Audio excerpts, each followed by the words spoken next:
AF4EU, Agroforestry Business Model Innovation Network. Welcome to the Agroforestry for You podcast. Today we have John Casey from Chagas. We will start speaking of how agroforestry can improve water quality on Irish farms. John, Irish agriculture faces big challenges around nutrient loss and sediment entering watercourses. How exactly can agroforestry practices like riparian buffers or small woodland groups help farmers tackle these issues in a practical way? Trees act like a natural filter in the landscape. So when the rain falls on open grassland, nutrients such as phosphorus and sediment, they can wash quite quickly into rivers and lakes. But when trees are planted in strips beside the river or in woodland patches, the roots and ground vegetation, this slows down the water. The soil under the trees then, it has a much higher capacity to absorb water, so the runoff, if it does occur, gets filtered and cleaned before it reaches the stream. At the same time, the shade from the riparian zones keep the streams cooler, which is very important in terms of fish and other aquatic life.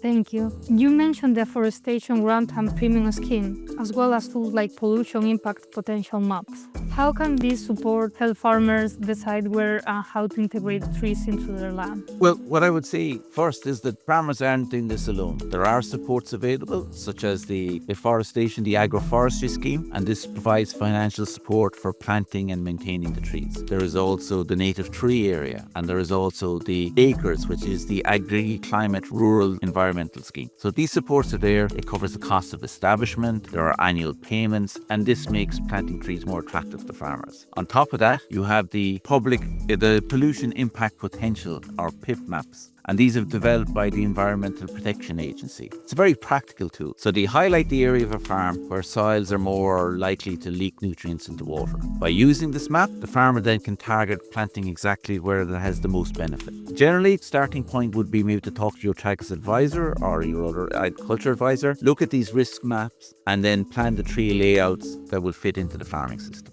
Thank you very much, John. And finally, agroforestry clearly helps with water protection, but it also brings biodiversity and food management benefits. Could you share some examples of how trees improve ecosystems and resilience, specifically on Irish farms? Yes, so for example, the soils themselves, they infiltrate the water maybe 60 times faster than grazed pasture land. So the water is going down through the soil faster. That means there's less surface water and less flooding downstream. The tree canopy also intercepts the rainfall, so maybe up to a third of it never hits the ground in the first place. This reduces then possibly the impact of heavy storms. Native species like oak, birch, hazel, holly, alder, they're especially valuable because they support pollinators, birds and other wildlife, so it's boosting the biodiversity on the farms themselves. They also form wildlife corridors. In practical terms, farmers will see tree planting, it's not just reducing flooding, but it can bring back bird species and also habitats. So it's strengthening the farm, the farming system, and the wider environment at the same time.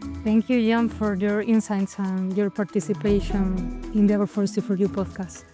Thank you.